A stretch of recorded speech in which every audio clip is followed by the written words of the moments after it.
Welcome back to Season 5 of The Rock Movers, the podcast for empowered women who are navigating life's biggest transitions, challenges, and moving life's biggest rocks. I'm your host, Karen Gray, and I can't wait for us to get started with today's guest and episode. Are you ready? Let's move some rocks.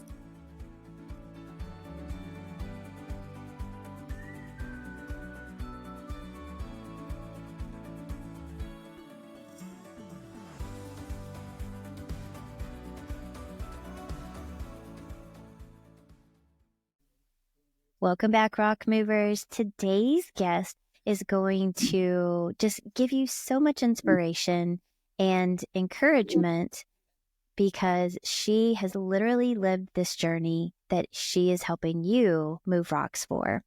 Her name is Christine Trimpe, and we are so grateful that you're here today, Christine.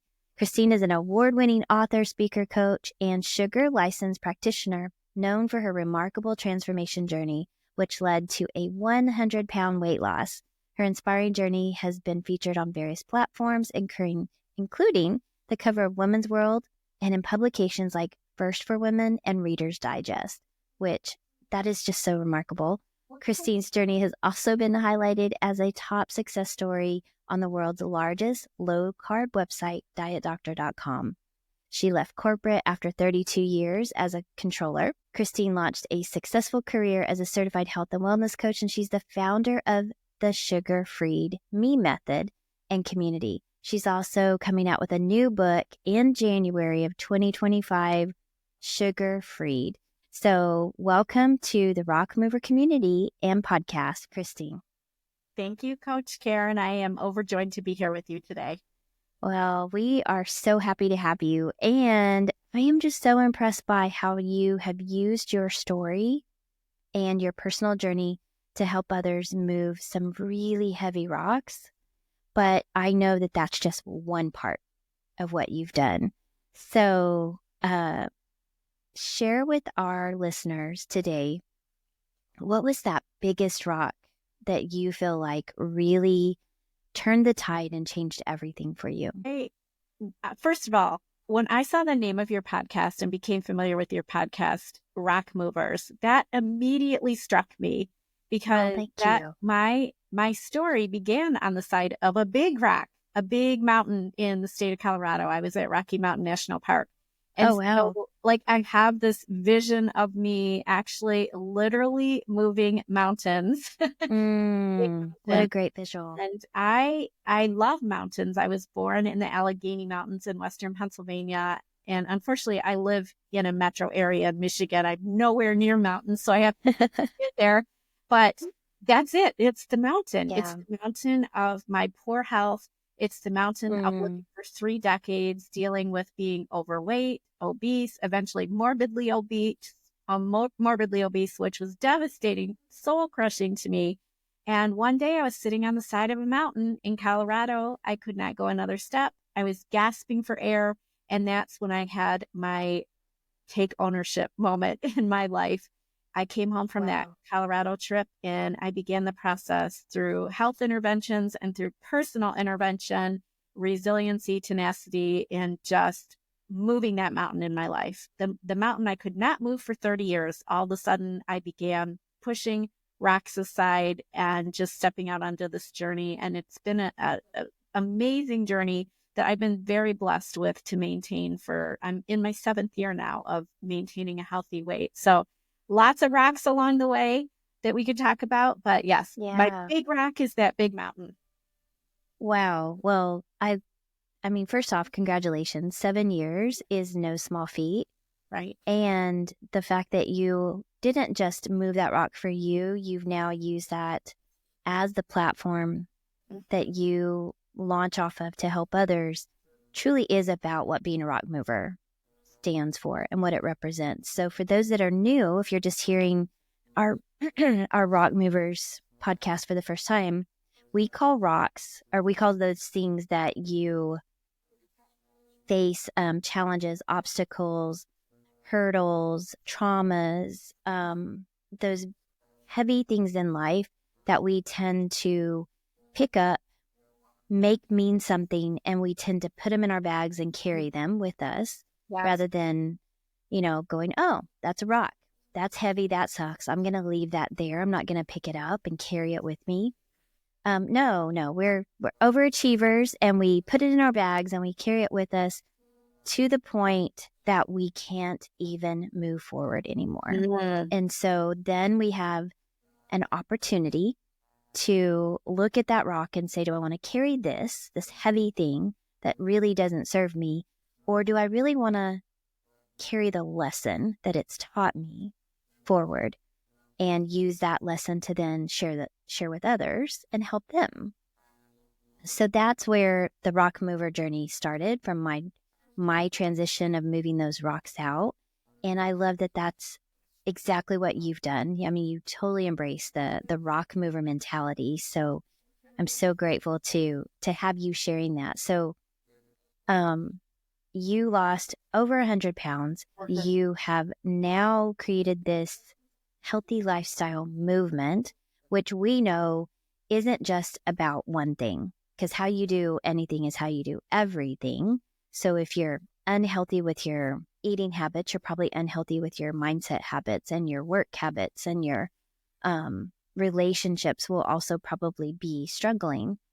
So when you move this rock of, here's my choice, here's my ownership decision, you Yes. flip the switch, not 1 second more. Now you've moved forward. What does that look like? And what were the little rocks that you began to move to then help others move their rocks? Yeah, that was definitely a take ownership moment. And what happened next was a lot of hard work. Yeah. And a lot of little rocks along the way, for sure. Like, the first thing I did is an example of some of the medical intervention that I decided to pursue that I'd been putting off for so many years. But I did go, and I finally scheduled that sleep study that I'd been putting off for years, because I was going to come home with the CPAP machine. That did not sound enjoyable to me. But I look back on that choice as a blessing. That first medical intervention helped me start sleeping better, which helped wake up more refreshed, which helped me. One of the very first things I did when I started waking up refreshed was I'm a person of faith. I started picking up my Bible for the first time in my life every morning, and I haven't put it down since. And that's truly one of the rocks that I stand on now. Right. So I want to go back to something you said as you were leading up to this question, but I always say when I talk in my speeches that, ladies, I always say, I learned that you can't climb mountains carrying heavy chains. And I love how you put that, you're talking about the backpack. I have that imagery when I'm talking, putting the rocks in there. So we could say, you can't climb these mountains carrying all these heavy rocks. And you're right. We have to lay them down. As a person of faith, I am daily waking up and I am surrendering. If I happen to pick up a little rock the day before that's dragging me down, I'm in the process of surrendering these things. And sometimes it's a really hard choice, Karen. It's a really hard choice when it comes to, we have to eat, dealing with food and sugar addiction recovery. We have to eat. So it's a very difficult process, but so many little rocks setting down day by day. I also say when we adopt new habits, I say small habits build and deliver big results. That's a lot like setting down little rocks and picking up weightless rocks that will serve us better each day. Yeah. And I love that perspective. I also believe that we can't carry anxiety and gratitude for the same thing. So, and if we fill our backpack with all of this anxiety and stress and all of these rocks, then there's no room for gratitude and the blessings that really could come in their place. And so when I look at a rock and it's like, oh man, something feels really heavy. What am I choosing to carry? How could I see that differently? What can I be grateful for? What has it taught me? And so that has been my rock moving process. I'm like, okay, I am really feeling challenged with this person, perhaps. Let's call it a person, because that tends to be where some things start. this person has really presented themselves to be a rock in my bag. This Mhm. relationship has. Mhm. What am I grateful for? What have they taught me? Mhm. And do I want to continue this relationship? Is it a familiar relationship that maybe I don't have as much leeway with? But what is it that I'm learning? How is this helping me be better? How can I be grateful for this relationship that it's causing me to be a better version of me, more empathetic, more patient, more loving? What is the light that it's shining on something that I'm missing? Mhm. And those just little reframes, those little mindset shifts have helped me so much to change the anxious and anxiety rocks, or the heaviness rocks, into gratitude rocks or gratitude lightness, because there's Yes. no weight to those. That's really good. Yes, I'm constantly telling my coaching clients, we like our relationship with food is really complicated. The women Yeah. and the women that I coach, right? And so reframing that, Mm-hmm. it's anxiety causing. We actually do go through a process of grief when we get to the point where we need to break up with these foods that are not serving our health. And it's Mm, hard because there is yeah. some, there's some self-denial in there. But but don't let that scare you, because I do not live in deprivation. My clients don't live in deprivation.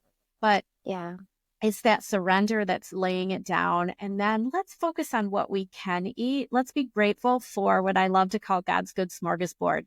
Because when we Mm, go to that whole source of his food, we don't have to worry about reading ingredient labels. We don't have to worry about high fructose corn syrup added to, yes. our steak and our eggs and all of that. So we do that mindset shift to gratitude. And I'm constantly telling them, coaching them to journal all of this out. Don't forget 3 things of gratitude each day, and how we Mm-hmm. can lay down this really hard thing, and it hurts, and we're Yeah. mad, we're upset. But what do we have now to focus on, and how can that help in our mindset shift is when we are in this recovery process from our Yeah. relationship with foods that haven't served our health well. Yes. Oh my gosh. Yes. Yes. Yes. Yes. And Mhm. so moving from that decision and that process that you've gone through of that rock moving, Mhm. who has that helped you step into? Like, who have you become because of that? Because I think that's the other side of that decision, Yeah. is who you evolve into. Yeah. And I do, when I'm talking with family and friends and writing in my book, actually talking Mm-hmm. about, I feel like a totally different person. Like I'm the same Yeah. Christine, but I have a new identity. And, Yeah. first of all, as a woman of faith, I finally, for the first time in my life, because I started reading God's word every day, I finally understand my identity in Christ as being a chosen Mm. daughter. I understand, after many decades of feeling like I never fit in anywhere. I literally didn't fit into roller coaster seats. I almost didn't fit into airplane seats. And I never felt like I fit in with a room full of beautiful women, right? So I Mm. felt a lot Yeah. of isolation and rejection for many years. And then discovering who I am as a daughter of Christ, I fit in. Like I fit in. I no longer have to worry about not fitting in anymore. So that's been a major identity shift, which has helped me so much in the battles of all the other complicated issues that I'm sure you address with all of your other wonderful guests too, like people pleasing and Mm. perfectionism and all of that. It's all been a really interesting part of a total Mhm. heart transformation. And I say, like, the weight loss victory was wonderful. I feel so much better. I'm so grateful for it. There's not a day that goes by that I'm not grateful for it. But really, what has changed the most is my heart. And it's been a Mm. journey of some of the rocks in our life. Like the heart transformation that I talk about all the time is what David writes in Psalm 4:7. He writes, "You have filled my heart with greater joy than grain and new wine." And so I can use that symbolically. Food can no longer satisfy me the way it used to, because now my heart is changed. I'm able to handle my emotions, examine my thoughts, ask for motivation, and run with courage and take action. That's all part of a Yeah. part transformation. In hindsight, I can see that that's the journey I went through. And so now that's what I get to coach women through, is this complete transformation. And so, yes, I'm a new creation, but I'm the same Christine, if that makes sense. Yeah. No, 100%. And I think that is the gift, that having that transformation, yet then having the hindsight, being able to see, okay, this is the rocks I've moved and I've laid them down, and now there's a path for others to follow. Yes. Yes. And so, our rocks now become the stepping stones for others. And so we all make our own mistakes. We're all going to do that. Yet when someone's going ahead of you and you're following them intentionally, we know that they're blazing a trail, they're laying down the grass, they moving the rocks, and now they're creating this really clear, easy to navigate path. Now, as humans, we tend to jump off the path. Yes. And kind of do our own thing. And it's like, wow, it's getting hard. Oh, okay. Yeah, I'm off the path again. Yeah. And I think that's the same thing that God has done for us, right? He's created this really clear path. And every now and then, we think we know better somehow, and we're going to get off of that path. And our kids do it to us, right? We have a path laid out. They get off. Right. Our clients, they get off. Right. And so we all have that free will, and we all know there is a better way. Yes. And do we want to get in alignment with that path? And so there's so many analogies here that are just lining up, and I'm just like, oh, like I love metaphors and acronyms and all the things to make things super easy. But the acronym that I love to coach from is that we get to be the VIP of our lives. And that is, we get to identify what our values are and make decisions from that. So when we're doing things that we don't believe are true and right, we're out of alignment. Yes. So when we're out of those values, those core values, those things that are really, our biblical principles, when we do things that are intuitive and intentional. So when I just do something without thinking, it typically does not go as well as when I do something very intentionally. There's thought behind it. There's heart behind it. It's in alignment with my values. And then the third thing is P is purpose for me. So there's always a greater purpose beyond me. Right. And when I keep the focus on me, I tend to get anxious. I tend to worry. I tend to hold back. But when I look at the greater purpose, it's so much easier to step into things because it's not about me. Yes. Yes. And so when we make decisions from that VIP place, I believe that we just are so much more impactful. And that's what I hear you saying, is you went through all of this and now you're using all of those things to now help people create their own path and follow your path and create this really aligned life that can be so much lighter and easier and aligned and purposeful. Absolutely. That is so good. I love your VIP. I love that. Yes, purposeful. And like I said about not fitting in, I never felt like I had a purpose in life. I felt like I was going through the day-to-day, crawling back into bed exhausted, and oftentimes would have tears in my eyes asking, like, what is the purpose? Like, what is this all about? And, constantly feeling for 30 years like I was a failure because I just couldn't. I was a professional career woman. Why can't I get this one thing in my life right? Why? Like, I could get everything else in my life. I can have a really successful career. My kids were well-behaved, good students, high achievers, high achiever myself. Like, but why? Why did I continuously fail at this one aspect of my life?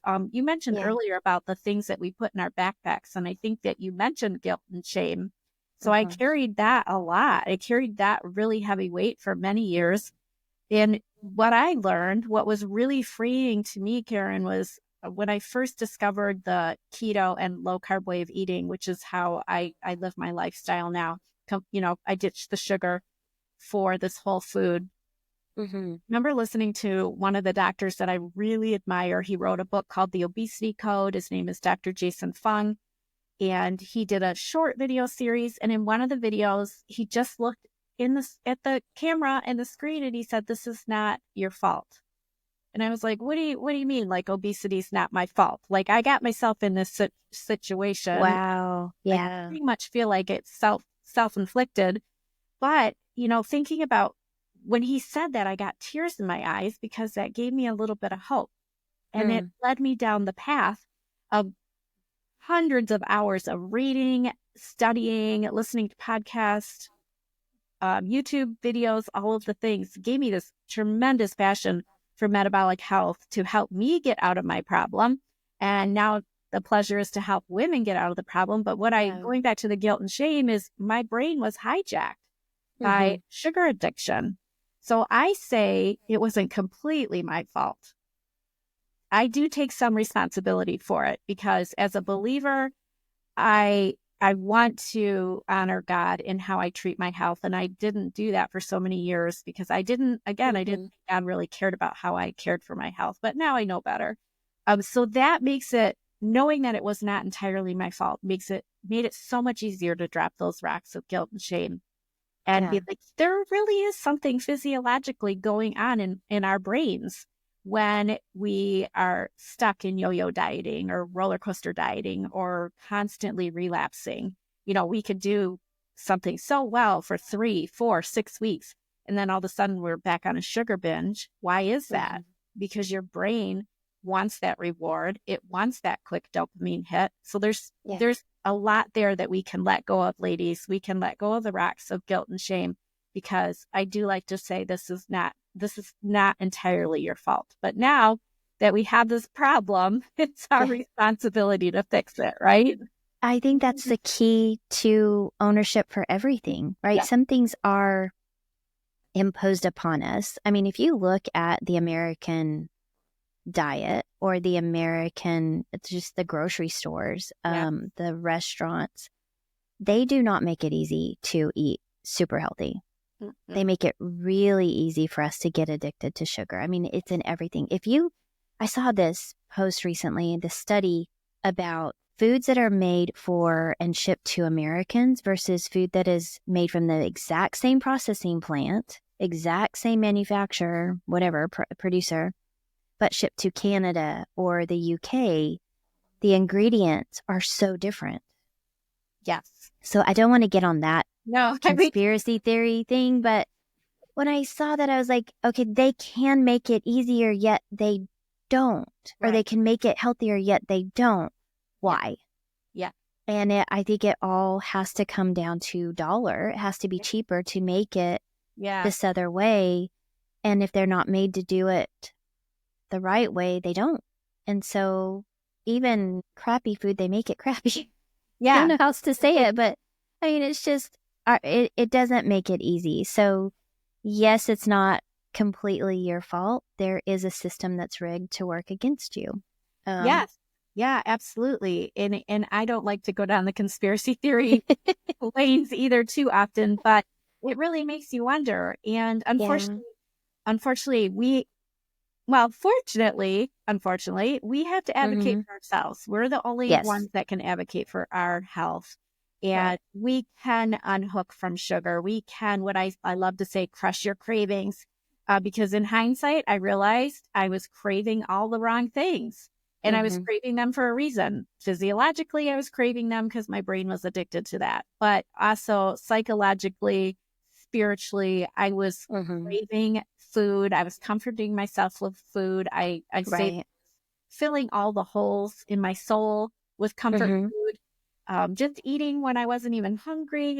All of those things are behavior changes that I've made in my life that have allowed me to live and to maintain a healthy weight, because now I have completely worked on the mindset. I've worked on the spiritual growth. I've worked on understanding why my body was physically, living in obesity for so many years. So it's definitely been a journey. But one I love to share, I love to encourage women that yes, you can crush these cravings. You can break up with sugar, and I'm happy to help you. I love it. Yeah. I also think it's, if that has been your example, for example, I lived in the South for 12 years. I lived in Tallahassee, Florida, which was basically more like Georgia than it was the rest of Florida. It's very, very southern. Okay. And my husband's family at the time, they were very much southern cooks. And so everything was very, very heavy with bacon grease and fat and all the things. That's where I learned to cook. I was very young when we got married and 19. And, I learned, this is just kind of the thing. Like you cook and you're a stay-at-home mom, or you are, a professional and you cook, and, all the women are kind of chunky. Like it was just kind of the thing. Like, and I didn't have any other expectations. And it wasn't at the time, it was very easy for me to eat however I wanted to and not gain any weight. Mm-hmm. That has changed as my body and hormones have evolved. But it was something I took for granted until it was too late. Yeah. And had created these unhealthy eating habits. Like, all the things. So It happens. It happens. I mean, and just didn't have any other expectation. I didn't have anybody modeling for me a healthy diet. I had, someone modeling that you eat, you're having a bad day, you go eat Haagen-Dazs, or, in Texas, it's Bluebell. Yes. And that a few drinks at night is how you wind down. Yes. And so not thinking about carbs and sugar and all the things wasn't even discussed. Right. Right. And it's the exact opposite of the dietary advice that I've been given for decades, like everything in moderation, or count your calories, or eat less, move more. None of those things worked for me. They were huge hurdles in my weight loss. Yeah. And like, I think my biggest nemesis was the everything in moderation, because if you're addicted to carbs or sugar and your brain is screaming for them, and you decide, okay, I'm going to have this piece of apple pie that Aunt Betty made, and you eat the apple pie, before long, it, like later in the evening, you're eating another piece of apple pie because your brain is like screaming, like, feed me the sugar. So everything in moderation is one of the things that I coach strongly against. Like it's a hurdle that I'm not, it serve us well. And in my sugar addiction training, it actually, you have to think of it as, for anybody out there that might feel like they're addicted to food or sugar, you have to think of it the same way you would think for an alcoholic and alcohol. Or a drug addict, right? Even a little bit of crack is still crack. Right. Abstinence is so important for a health and wellness journey, especially for women like me who are carbohydrate intolerant and pre-diabetic and insulin resistant and metabolic syndrome, all the things. Yeah. Those are key indicators that there is a sugar, carb, food behavior issue going. Yeah. Well, I love that you have created this free guide, Crush Cravings Guide. Yes. CrushCravingsGuide.com is where you can get it. And then you can connect with all things Christine Trimpe at ChristineTrimpe.com. And then you have something really exciting coming out in the new year. You want to tell us about that really quick? I'm so excited. Yes, my next book is called Sugar Freed. Stop losing the weight loss battle, start gaining the victory. And it's a Christian living book that is going to help so many women come along on those stone pavers that we've laid out for them, right? Yes. Come along. I'd love to link arms with you. The book is a great tool, a great place to get started. And then I also have a coaching program that works hand in hand with the book. So you can check all of that out on my website. I love it. So again, ChristineTrimpe.com, you can connect with her and tap into some support so you can move these rocks. Just know that you don't have to move them by yourself. There is help out there. There are people who have moved them, paved the path. You get to follow and feel fully loved and supported through that. So Christine, thank you for what you're doing. Thank you for how you're serving. and for being on our show today. We really do just love having you a part of this community. Thank you so much for hosting me. Well, we will see you all on the next episode of the Rock Movers, and thank you for being a part of it. Wow, wasn't today's guest amazing? I hope that you enjoyed them as much as I did, and I hope that you got something super valuable. So, just for being here, I want to gift you free access to my Reclaim Your Confidence course. It's a mini course, short 5 modules. It's impactful, yet it's not super heavy. So use VIP 2024 as a code to get free access to this course just for showing up and listening to this entire episode. And I also want to know, what are you getting from this? What would you like to see? What are future episodes? Who do we need to be talking to? Who has some amazing rocks that they want to share? And that's by sharing, commenting, and subscribing to the Rock Movers, and then following me over on social media. We want to stay connected. We want to be a part of your world, and I want to invite you to be a part of mine. If you'd like to book a call, go a little bit deeper into some of these topics, you can find a link to book that call on CoachKarenGray.com. You're always invited to join me there, and I can't wait to dive into deeper conversations with you. That's my way of giving back and saying thank you for being a part of our rock moving community. Until the next episode, or until we jump on the call, have a great day and keep moving those rocks.